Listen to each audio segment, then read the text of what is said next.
Just every step and every act is hilarious. He decided, instead of sharing this agony with people, he decided at least he'll make them laugh. Somewhere he understands this agony could exist in a whole lot of people.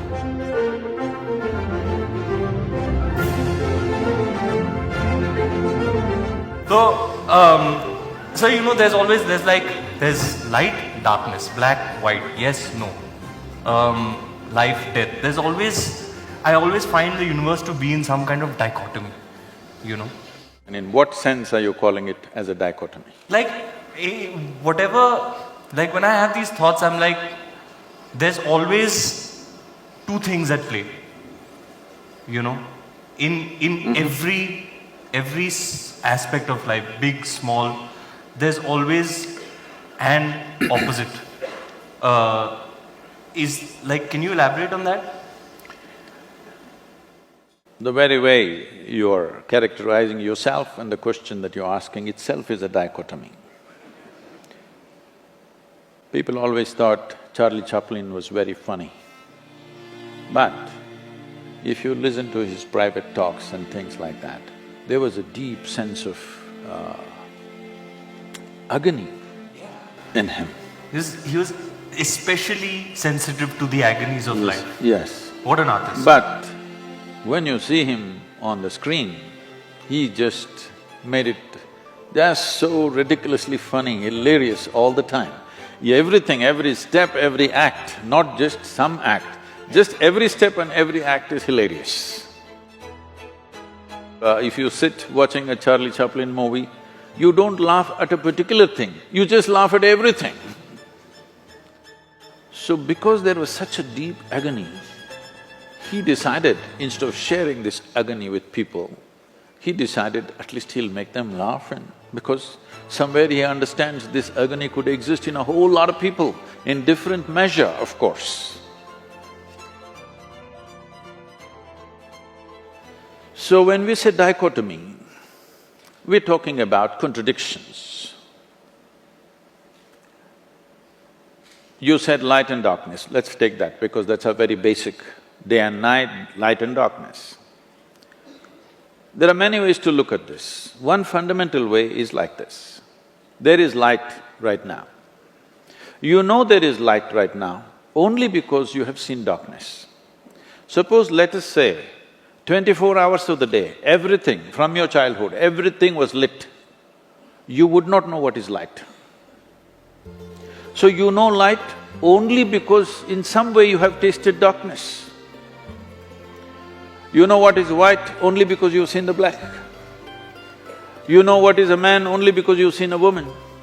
You know what's a day only because you've seen a night. So, what seems to be contradictory on the logical level of your mind, in terms of making of life, they're complementary to each other. They're working with each other but pretending to be opposite to each other.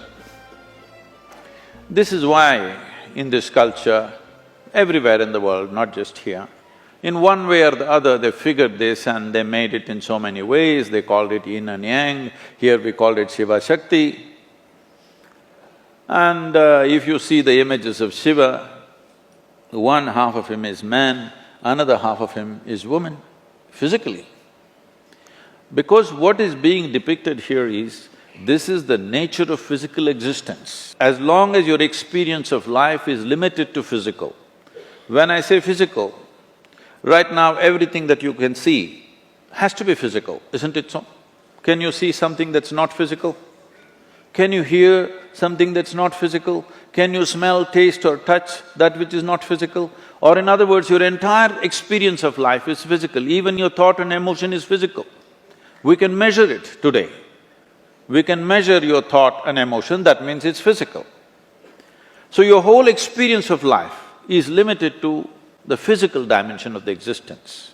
And the very nature of physicality can only happen with this. Even if you take the basic electric charges, there is a positive and a negative, without that it will not work. If you take an atom, there are positives and negatives.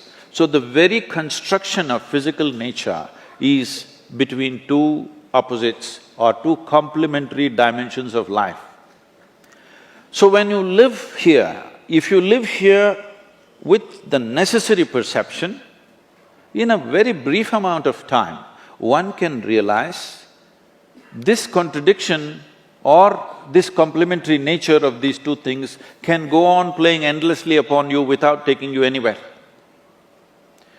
When you realize that the physical will not get you anywhere, that is when you turn spiritual. It does not mean you rejected this physical. You're still living in the body, you're still living in this world. It is physical, but this is the longing of every human being. It's not just some spiritual person. Every human being is trying to touch something beyond what they are right now. If you know money, you're just thinking more money. If you know power, you're thinking more power. If you know pleasure, you're thinking more pleasure. If you know love, more love. If you know knowledge, more knowledge. Whatever it is, you're always trying to touch something more. If it finds this longing to become something more, if it finds a very basic physical expression, we call this sexuality. All you're trying to do is be something more than what you are. Something that's not you, you're trying to make it a part of yourself. If it finds an emotional expression, we call this love. Once again, emotionally you're trying to make something that is not you as a part of yourself. If it finds a mental expression, it gets labeled as greed, ambition, conquest, or simply shopping. Something that's not you, you're trying to make it yourself. But if it finds a conscious expression, then we call it yoga. Yoga means union. Yoga doesn't mean twisting and turning. Yoga means union. Why do you have to know union? Because that's the nature of the existence. On the surface, it seems contradictory. If you go deep enough, suddenly it is not contradictory.